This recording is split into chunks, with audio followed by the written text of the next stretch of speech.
Na anajuanga ugonjwa, ukimweleza anakuambia anakufa. Mtu anakufa na ugonjwa. Natumaini mimi ningekuwa kama wewe. Kama wewe ungekuwa kama mimi. Vile ulivyo, huwezi sikia uchungu ambao uko katika moyo wangu. Sijui kama serikali nyingine, sijui kama serikali ya Kenya, sisi hatujulikani.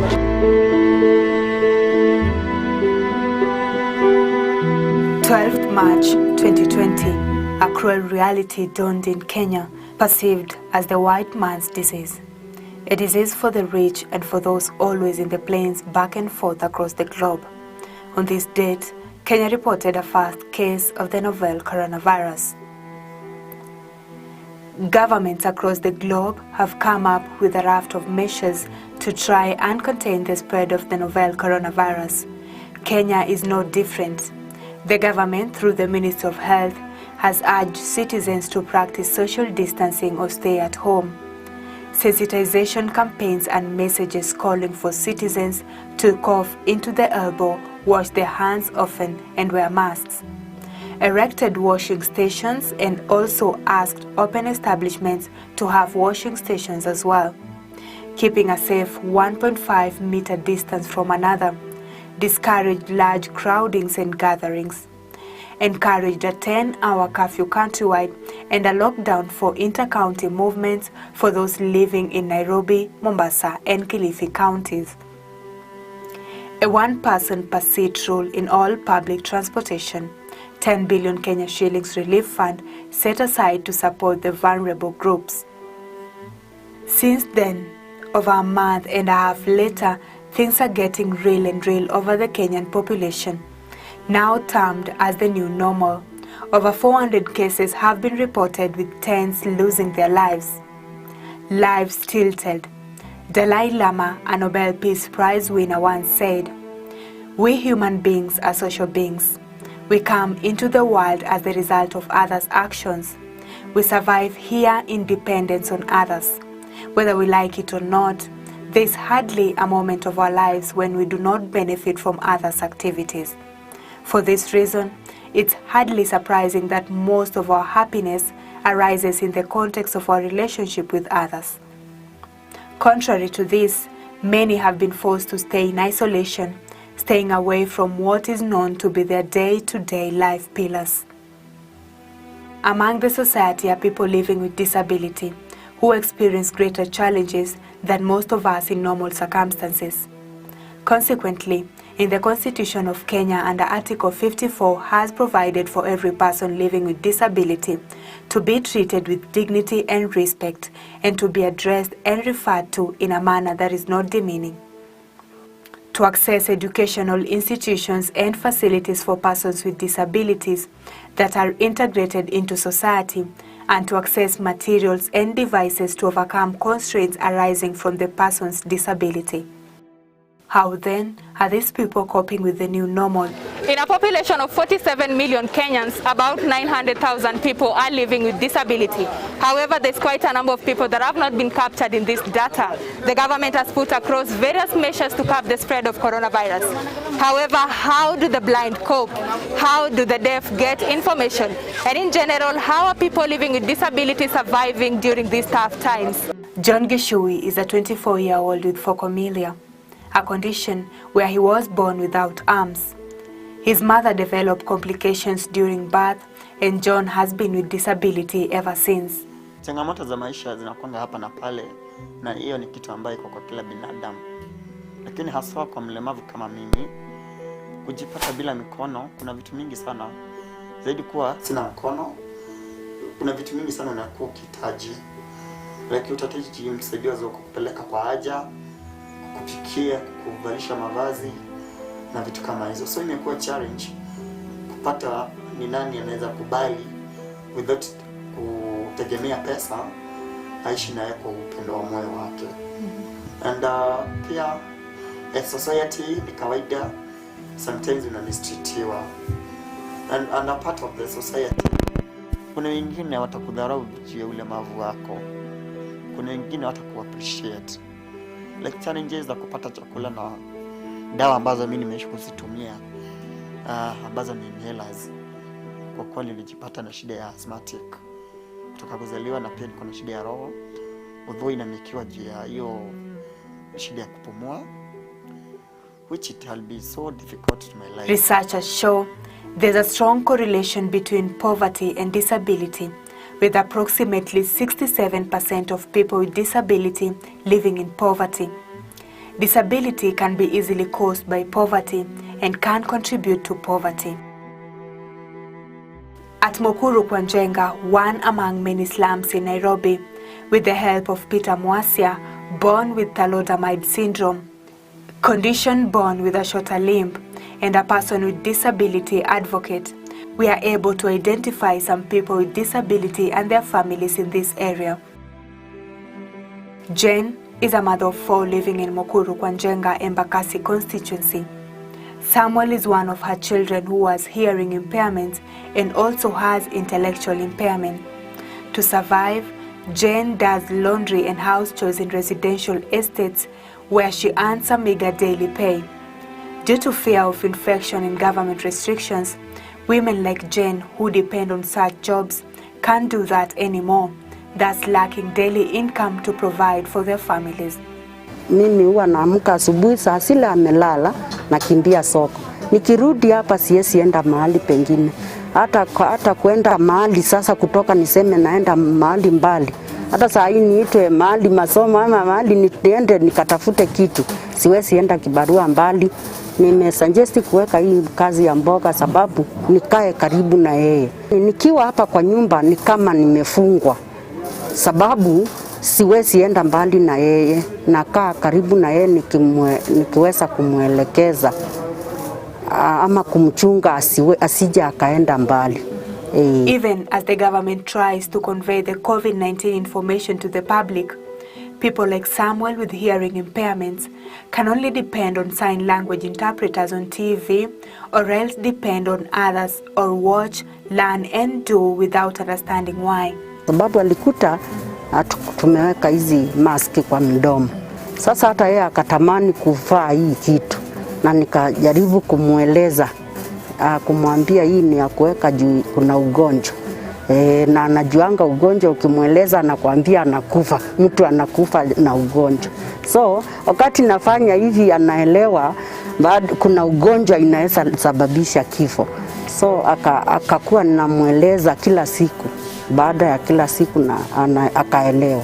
Sasa akiamka asubuhi anavaa mask na aendi mbali saa hii. Amekuwa sasa anajua kuna askari, ukitembea sana unashikwa na askari unafungwa ama unapelekwa ndani. So huwa anaogopa askari, katika hiyo hali aendi mbali. Na amejua corona iko. Ameelewa. Unajua sasa asikii, lakini kuna wale interpreter wanakuanga pale kando, huwa anaangalia sana vile wanafanya. Kwa hivyo hiyo huwa inamsaidia zaidi sana. Likewise, Mama Michelle, a mother of 2 children with disability, one has cerebral palsy and the other has hearing impairments, finds it a challenge to relay information to her daughter and also making them understand the guidelines, such as social distancing and interacting with their peers, which poses a higher risk of infection. Sana sana huyu ambaye ni deaf, communication yake ni ngumu. Na akiingia kama ni kwa mchezo, kumpata si rahisi. Anaenda tu, atarudi baadaye. Alafu sasa na huyu mdogo, challenge ya kwake mingi. Kukula sometimes ni shida peke yake juu. Most of chakula mingi huwa anamwaga. Tunajaribu kuna zile signs anaona wengine wakifanya, anajua hata yeye anafaa kufanya hivyo. Ndio akiona mwingine ananawa, hata yeye anajua hii inafaa kunawa. Anaona mtu amevaa maski, anajaribu kuulizia ni ya nini na yeye unampa yake, pia anafunga. Alafu kama ni mambo na corona, nilishindwa kumuelezea part time. Alipata maaskari wanashika watu, huwa anaelewa, anajuanga ile na askari kuna sign anaongelea nayo, anajua wanashika watu. So itabidi akimbie kama ana maski akuje kufaa, ama akiwaona mahali anatoroka mbio. The plight of the blind has also been evident, since they depend mostly on the sense of touch to find their way around. Mama Alima, who is visually impaired, has had to depend on people to guide her on what surfaces to avoid in her movements. One of her challenges is that she uses communal latrine, meaning that sanitation is a marriage and exposes her to infection. Sasa nilikuwa nasaidiwa na watoto. Kama naenda choo wananipea maji, wananichunga, nisishike mahali, wananionyesha mahali nitakaa na mahali nitaingia choo ama bafu. Na mikono. Mkono, wananipatia sabuni na maji. Mahali mimi naishi haina choo, nataka usaidizi. Na ni mbali choo na mimi. Na wakati ya mvua na saa zingine watu wamefunga gate, niko na shida sana. Apart from just following the presser and news for COVID-19 information, John has made his phone his go-to whenever he wants to update himself on the developments in the country and around the world as far as the pandemic is concerned. This he does perfectly well with his tools. Naweza pigia mtu yote nataka. Na pia kuchat wanatumia nguo. Kitu ambayo mimi siwezi jifanyia ni kutumia dawa kama hii kujipa, kujipikia, kujiosha, kujivalisha mavazi. Hiyo ndio imekuwa changamoto katika maisha yangu. Lakini nashukuru kwa kuwa kuna kijana ambaye ako kwa maisha yangu without targeting about money na amekuwa na mimi. Thank you so much for coming and I appreciate. It is clear that Kenyans with disabilities are facing several challenges, even with the measures in place to flatten the curve of COVID-19. Some of these challenges range from access to information, basic essentials, healthcare, and transport. Baba Fatma has been on a wheelchair for the past 9 years, suffering a stroke as a result of the trauma of losing his wife. His survival fully depends on the drugs and therapy which he cannot access now. Abdi and Fatma, who act as his caregivers, suffered from the economic effect of COVID-19. Fatma lost her job, while Abdi has been jobless for a while now. Other than their father, they have other 5 younger siblings that they take care of. The condition of their house is neither good for the family's health. Hezi ongea, hezi tembea. Na before corona, at least tulikuwa tunatoka, tuna hustle kidogo, juu chini. Kumsaidia ile therapy, juu anafaa kuenda therapy. So after story ya corona, kila mtu unajua amekuwa indoors sasa. Kuna venye mnaweza toka mwende hapa kule, at least apate ile therapy yake. Kuna madawa pia anamezanga. For now hata hakuna dawa na meza. Hivyo. John's livelihood depends on the proceeds of his venture as a motivational and public speaker in schools. This was abruptly brought onto a halt with the indefinite closure of schools.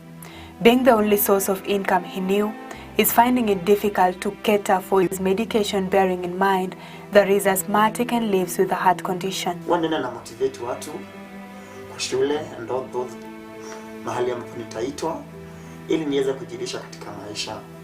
Maanake kuona pia yule kijana alikuwa naye hawezi enda kazi kwa kuwa hawezi nitoka karibu na mimi juu ya mahitaji yangu. Nitahitaji kwenda kwa haja na nahitaji vitu mingi kama mtu yule mwingine ambaye kwa na mikono. Given his condition, he fully depends on the assistance of Steve, his caregiver, in wearing the personal protective gear, especially the mask, meaning that without him, he's unable to. Zaidi kwangu, kuona hizi ni hela ambazo natumia kwa muda huu ni pesa. Na hiyo pesa bali mimi upata pesa kwa marafiki, sasa siwezi pata. Ukijaribu kupigia watu wawili watatu wenye unajua wanaweza kusaidia, unaweza pata hata wakikuno. Juu kitu ya kwanza unajua kuna power, so hiyo mtu anaweza kukusaidia, but hata baada ya kumuomba usaidizi hawezi. Anakupitisha hivi. Sasa ukidanganya siku 2-3 na itabidi uache. Sasa kama mimi John nikijaribu kumfikia nashindwa. What about mwenye mwingine hana uwezo? So ni watu wengi sana wanaangamia na wanalala njaa zaidi juu ya corona. On the other hand, Abdi Ashu Kobla, who is deaf and dumb, has had to close down his business due to lack of clients during this period, as many who are his customers are no longer going to work. Alikuwa na biashara kidogo alikuwa anafanya. Sasa saa hii akafunga.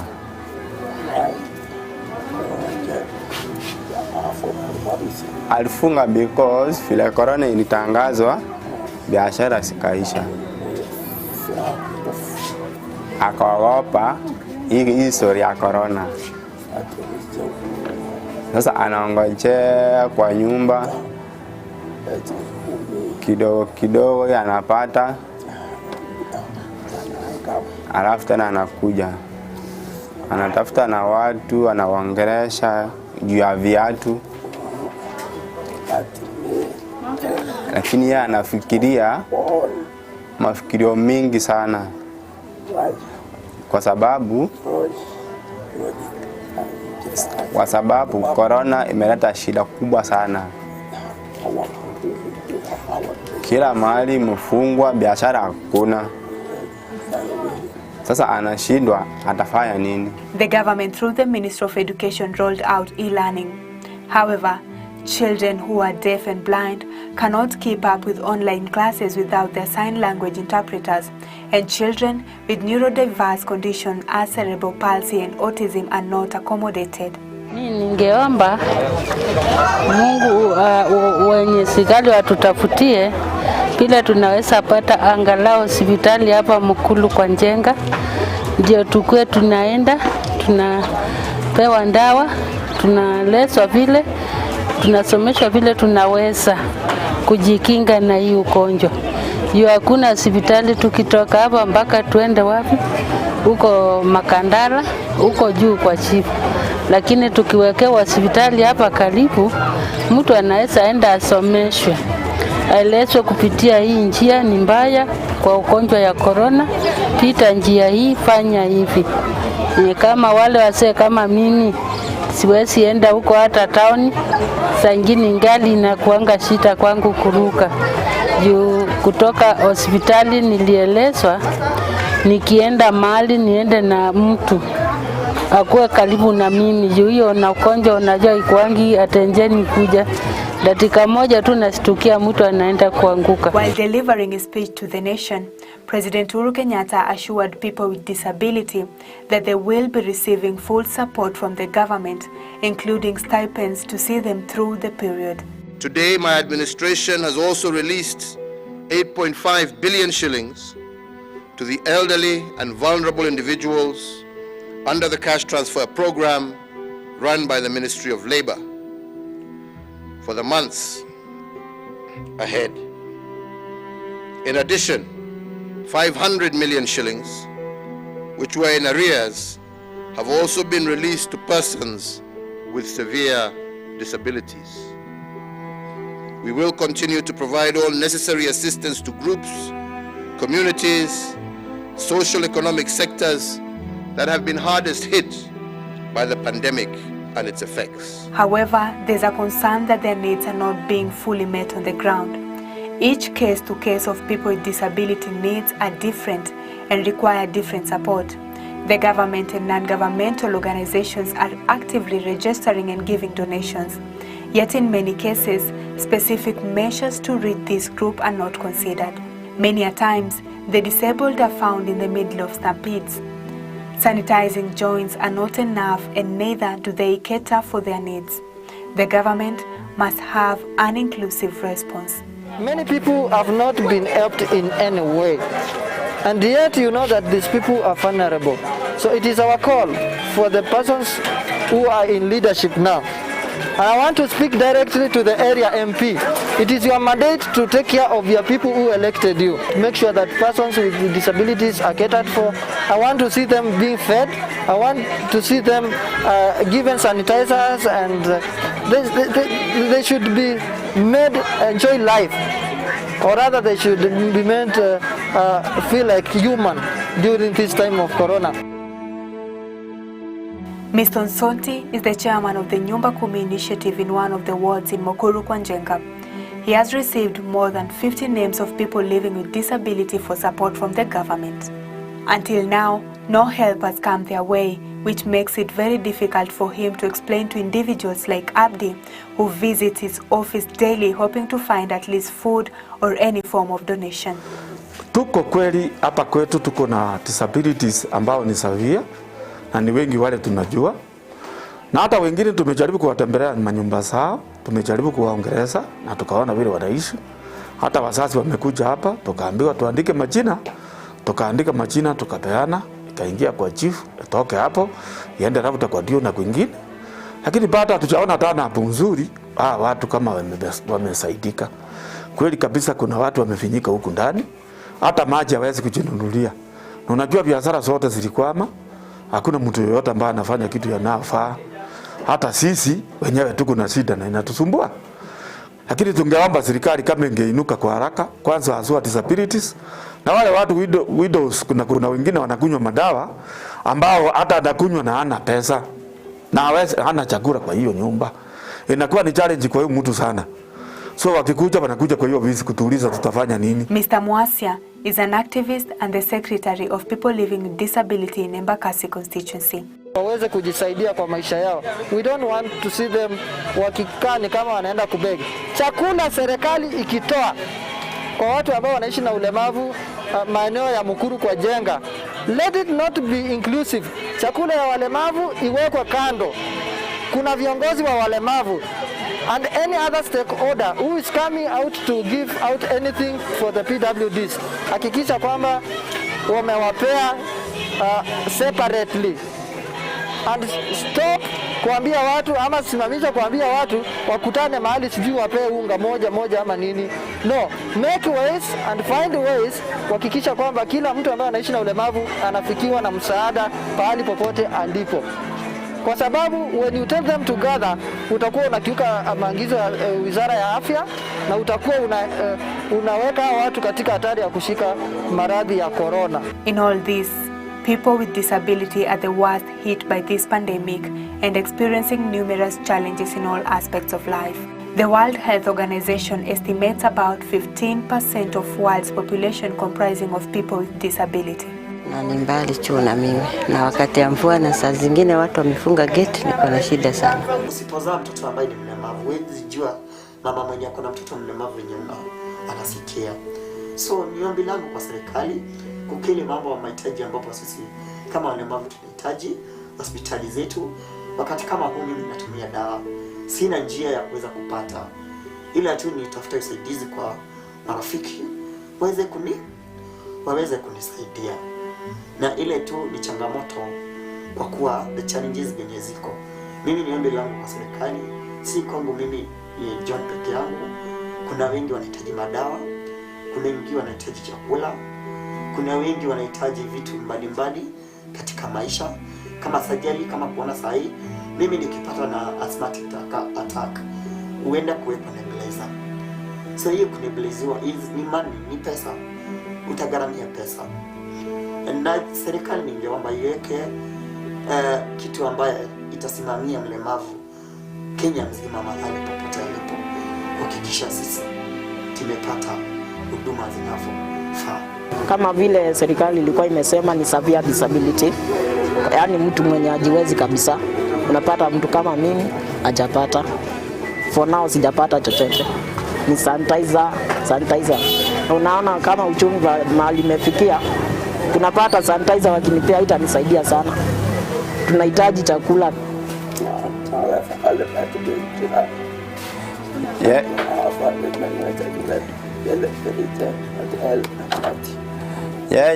Imemwafekti juu hakuna biashara, na walikuwa wameregister kwa government, wakaandika majina yote wakamaliza.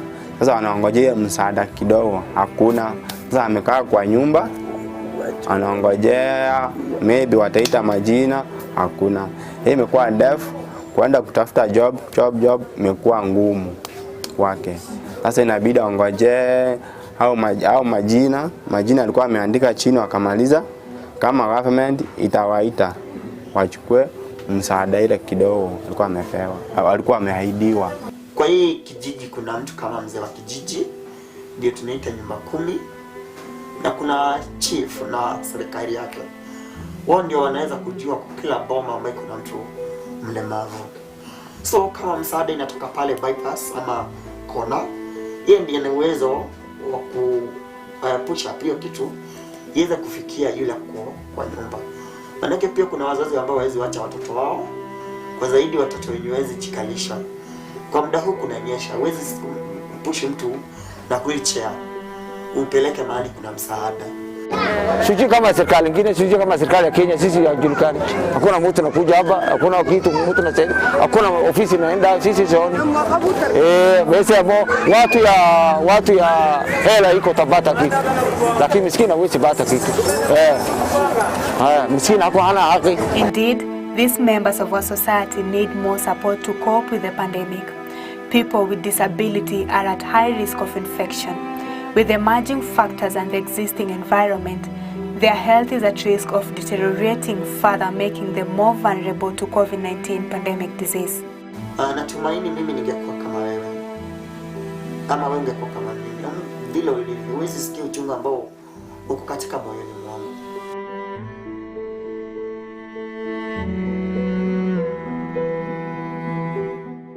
Mimi believe it in God that aliniomba hivi ili jina lake lisifiwe. Ukiniona unaona Mungu na Mungu mbinguni. Kuna wengi wamefichwa katika manyumbani, na pia ningependa kuambia wazazi wenye watoto walemavu waache kuwaficha. Maana yake huyo mtoto ni Mungu alikupea. Si wewe ulipanga mjadala wote na Mungu. Agree utapata mlemavu, ila ni mapenzi yake Mungu. People living with disability should be registered for them to access the COVID-19 benefits from the government, with representatives advising the government on the special support they require. COVID-19 information should also be disseminated equally to everyone for the purpose of awareness and reduce stigma and discrimination. With all this done, people living with disability will be well represented, getting equal opportunities just like you and me. Reporting for KAK TV, my name is Aida Munzati.